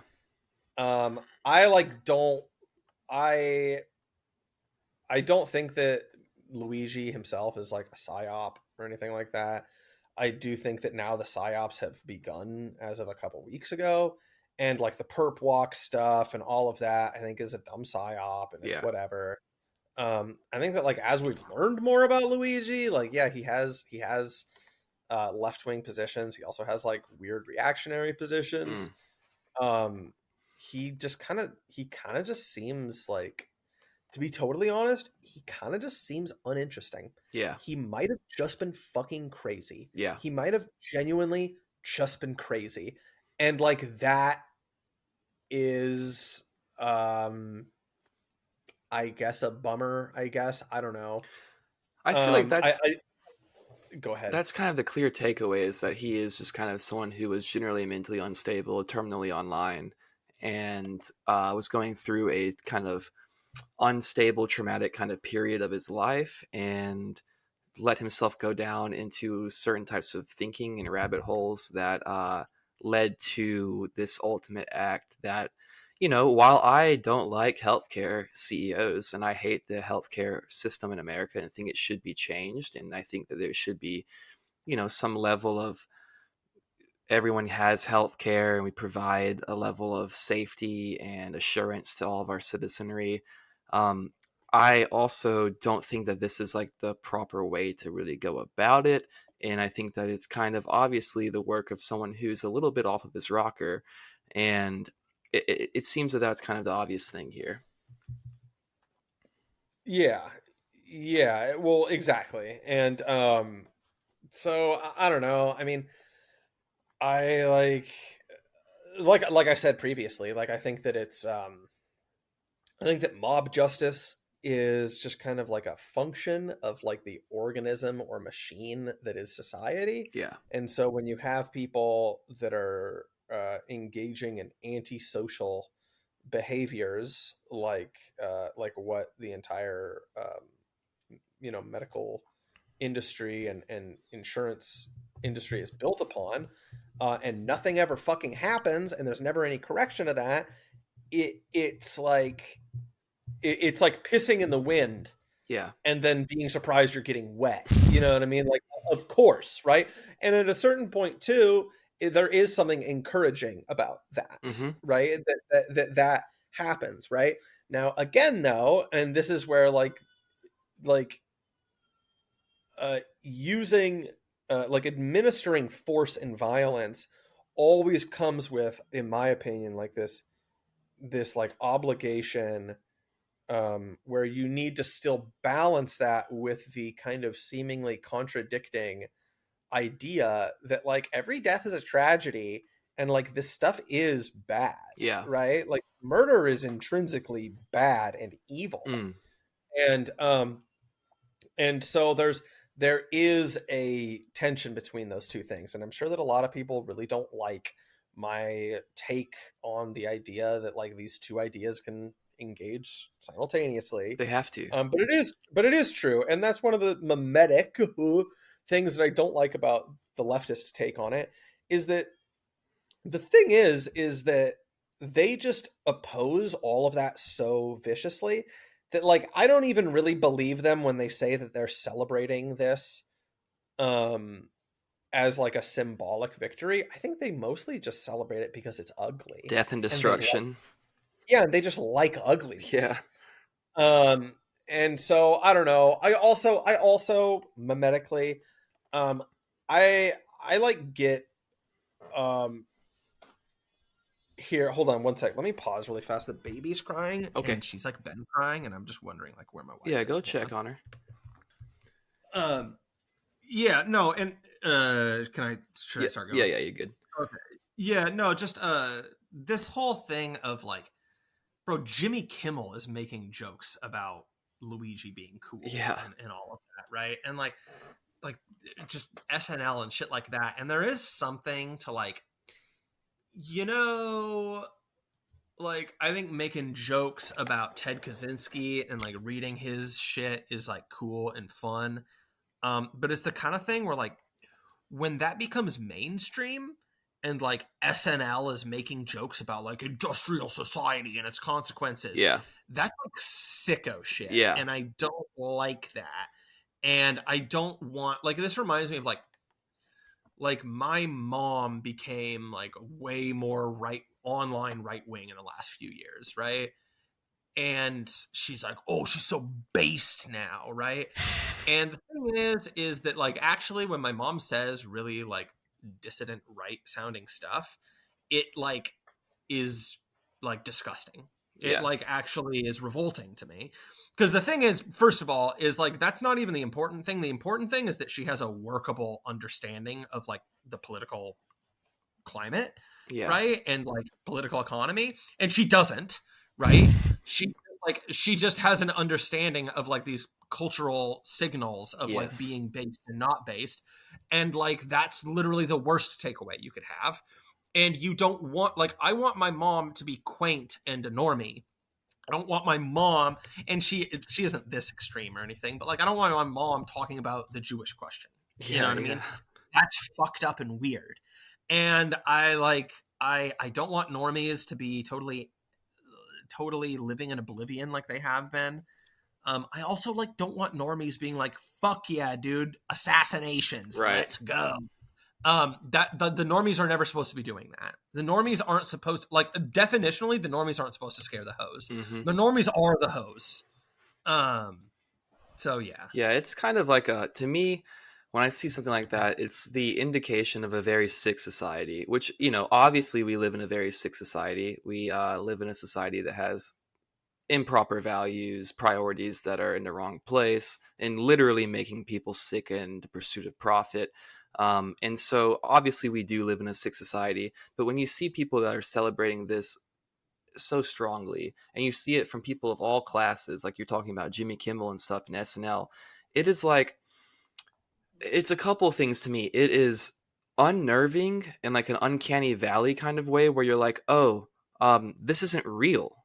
Like you're taking this signifier and it's no longer attached to like what it's supposed to be symbolic of, and you're just kind of taking it and you're like, this is this thing is no longer in the realm of what it could mean or could signify, or what it's no longer within the context of like something that's positive. It just is, just like you said, death and destruction, something that's ugly. And it's no longer like, it's not a revolutionary act or anything like that. It's not within the framework of any broader strategy or anything like that. It's just kind of like one moment of like build up and violence that kind of bubbles to the surface in the midst of a profoundly sick society. And is it understandable? Yes. Is it predictable? Yes. Is it something that is surprising? Not really at all. Is it? Do I understand the left instincts to be like, man, that's a good thing? Yeah, of course. These people are scum. These CEOs that are making money off keeping people sick, keeping families struggling economically because they have someone in their family that has cancer or whatever, and denying claims for children and raising the price of insulin and not covering things. Of course, that's demonic, terrible behavior. And a society that had proper values would cast those people out. And that's what would happen in a traditional society that had any type of proper values or semblance of what it means to have a social code.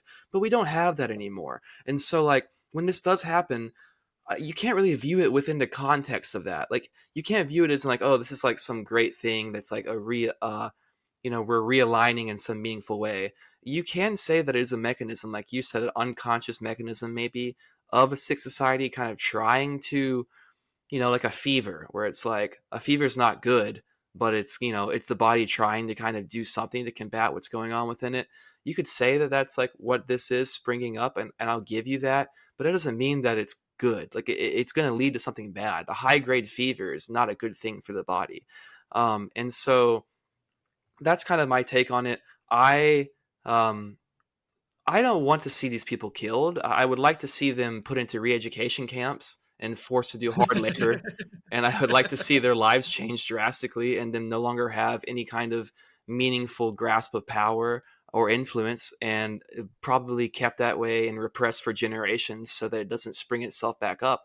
But Well, even honestly, even short of that, I would just like to see nationalized healthcare. of course, I mean, yeah, of course that, yeah. That's it right there. That's it right there. Right. And you can do that without killing CEOs in the street. Many countries have done that. And I mean, here's the thing. I think that the instinct to hate these people and to think that, they're the ones that are responsible for the destruction of our lives is probably an instinct that's kind of correctly aimed. It's like a class consciousness kind of thing in some capacity, but I don't think that it's not being meaningfully used or tapped into in any capacity. And so that's where I get kind of like wary of it. I see people who are celebrating it and they're like, this is what revolution looks like. No, it's not. Revolution has a strategy, it has coordination, it has communication. It doesn't just spontaneously occur like that. I don't believe in that. And so, yeah, that's kind of my take on it. I feel bad for the kids. It's right at the holidays, whatever. I feel this guy had kids, but it is what it is. People get murdered, people die. It's maybe the origin story for a supervillain for one of these children, perhaps. Well, I will say, to the point about the kids, like something that, like, that's where the creepiness of the normie engagement comes in, right? Just being like, okay, yeah, it's you're totally right. Like, people die, it sucks. These kids don't have a dad now. That's a bummer, right? But then imagine your dad dying, and then like all of fucking low IQ mainstream culture jokes about it. Yeah. Like watching Jimmy Kimmel. Mm. I mean, I guess if you're watching Jimmy Kimmel, you had it coming. But Yeah. but really, like, just like you tune in to just mainstream culture, and everyone's just like, yeah, that was fucking good. Yeah. And it's like, I don't even like, there needs to be a gap between what we like actually fully believe and like what we say outwardly in the culture, right? Yeah.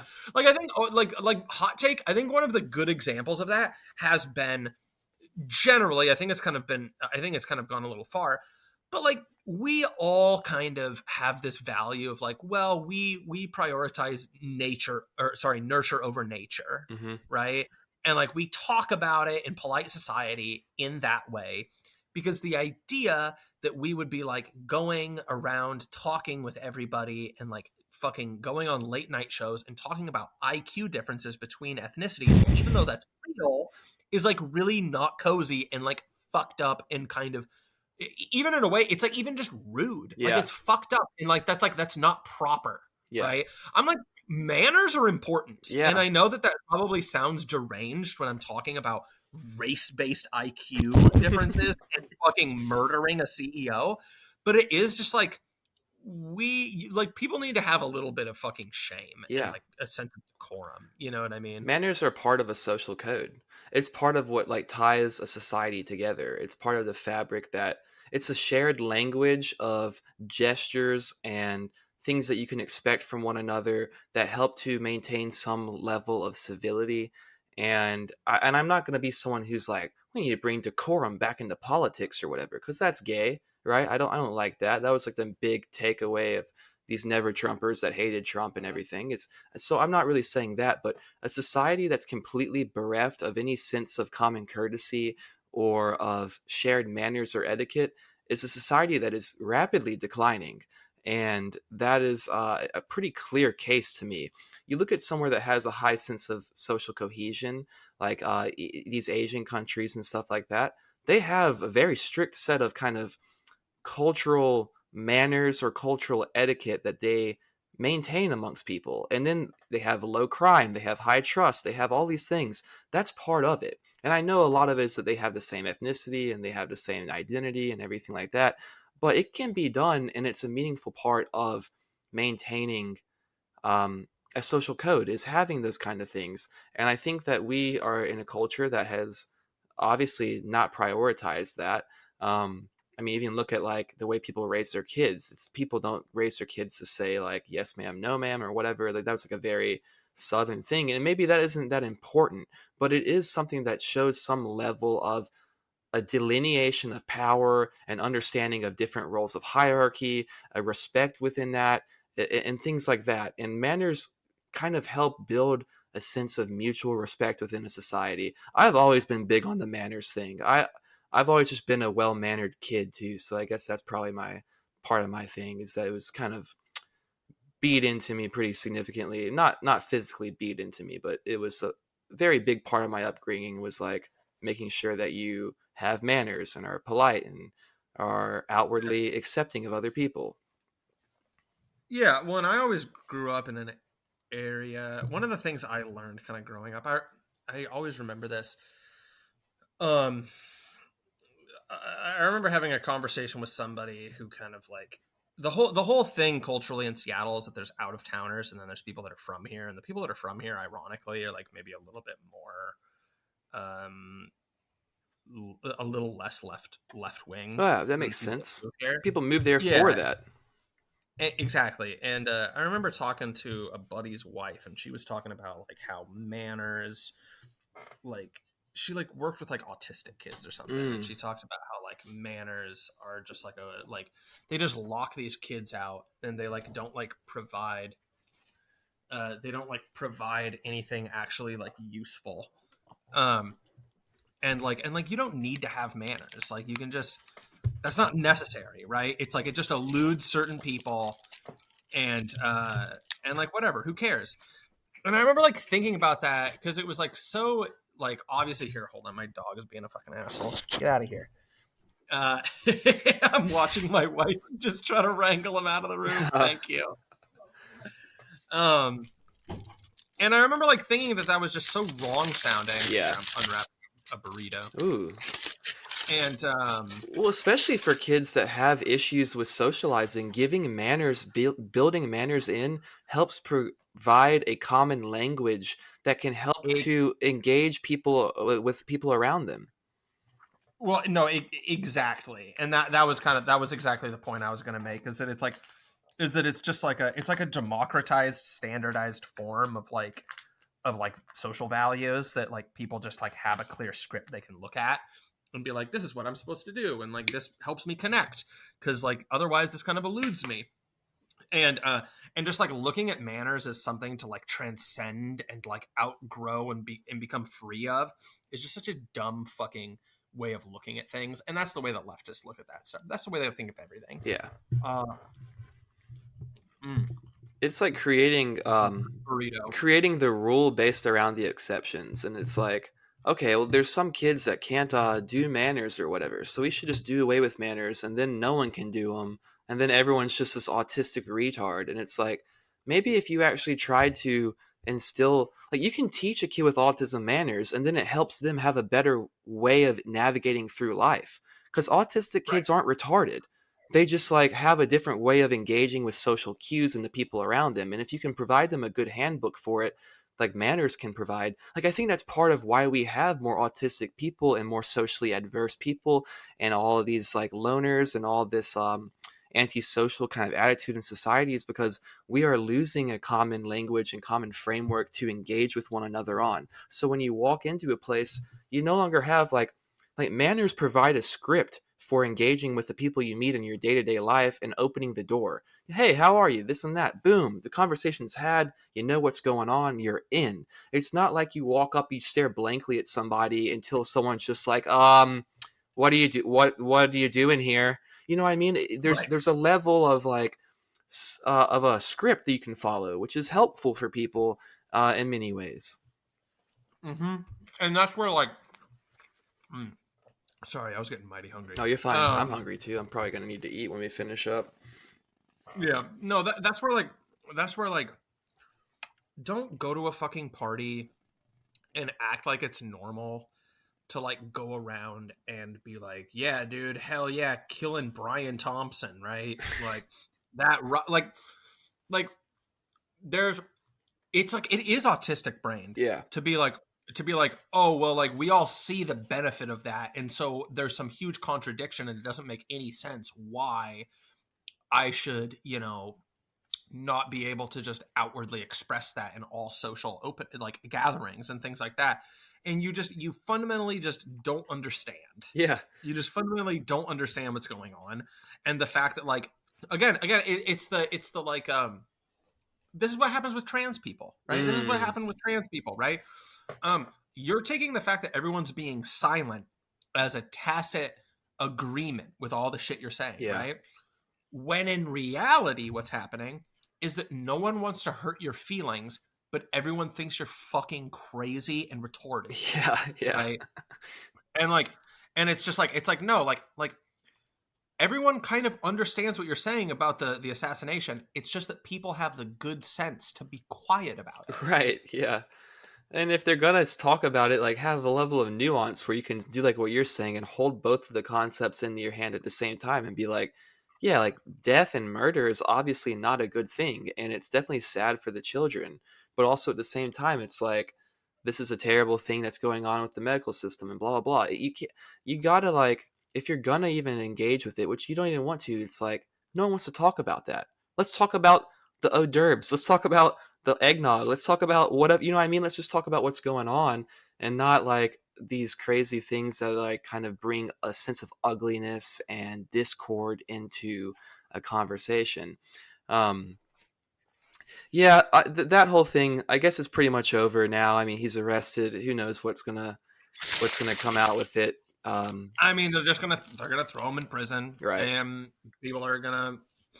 It's gonna be an annoying meme that like fucking fat leftist women send him love letters. Oh yeah, and that's gonna be it, Aaron. And if he ever responds to one of them, people are gonna realize that this guy is probably like this guy seems really vapid. Yeah. I mean, dude, he's a rich kid, prep school kid that like drives around in nice cars and buys like Prada for his gay lovers. He is definitely vapid, dude. Yeah, right. And so I don't, whatever. It's just interesting to see the way that because people on the left are idolizing him, and then you come to find out, oh, well, he's actually a rich kid who's like of that class, and also he has these kind of semi-right leaning takes and stuff like that, that has been an interesting thing to see. Like, oh, they idolize them, and then it's like, okay, tear the statue down a little bit with every new thing you find out. Dude, the demographic stuff like isn't even right leaning. It's just right wing. Yeah. Like that's the funniest part about it. But they just don't pay attention to that. Mm-hmm. Yeah. Well, Slav, we're here. It's been about 2 hours. I heard you eating, and now I'm getting hungry, so I might need to wrap up. I'm so sorry. Oh, you're fine. You're fine. Dude, as a quick side note, one thing I fucking love. So I weekly prep burritos, right? Mm-hmm. And I'm just dumb, I guess, just late to the club. I used to put all my meal prep into Pyrex containers and then just pop it in my toaster oven. Yeah. And that included the burritos, right? And this week I prepped so much because we've just been kind of going through it that I ran out of Pyrex because I made so much other food that I rolled my burritos up in foil. Mm-hmm. And I've just been popping them in the toaster oven that way. And I know that like everyone fucking does that. But I'd never done it before. And doing it now, and it's like, dude, they come out and they're almost kind of steamed. Yeah. In it, and oh my god! And I was saying the other day, the best burrito has kind of a glutinous moistness to the tortilla. Definitely. Ready and fucking dude, oh my god, it does that exact thing. Kind of sticks between your teeth a little bit when you bite into the burrito. Exactly. Yeah. It's perfect, man. So can't recommend it enough. I literally do these days. I'm just like doing like a couple pounds of ground beef, and then I just open like canned beans, canned corns, an onion, and that's it. Oh yeah. Just a big protein tube. And you can make as many jokes about that as you want. But yeah, dude. Anyways, yeah, I wish you the best on your lunch. Thanks, or man. dinner. I guess it's now. Closer to dinner now. Yeah, it's gonna be. I'll probably just maybe eat a small something and eat a bigger dinner when it gets later. But it is New Year's Eve, so I'm gonna probably need some sustenance in me before I go out. So happy New Year to you, Slav, and everyone listening. Yeah, absolutely. And maybe next time we talk about our resolutions. Yeah, definitely. We can talk about resolutions. We can talk about the other shit that's going on too, drones and bird We're, just flu. we're constantly just in catch up at this point with Yeah. how much is going on these days. But it's nice because then we have a lot of fodder to talk about. So maybe we can plan that out. But anyways, have a good New Year's Eve. Wishing lots of great joy for you in the new year, you and your family, as well as everyone that's listening. Thank you for listening for this year, 2024, and the years before, and we hope you continue to listen as we go forward. God bless you. These people are sick. This is obviously a very, very sick God, if he could just come out and say individual. Elon is These sick, people are the or that sickest of them all. Vivek is a sick These freak, people are God. sick. That would fix They are sick, that would fix and you it. better get Yeah. used to hearing it. These people are sick.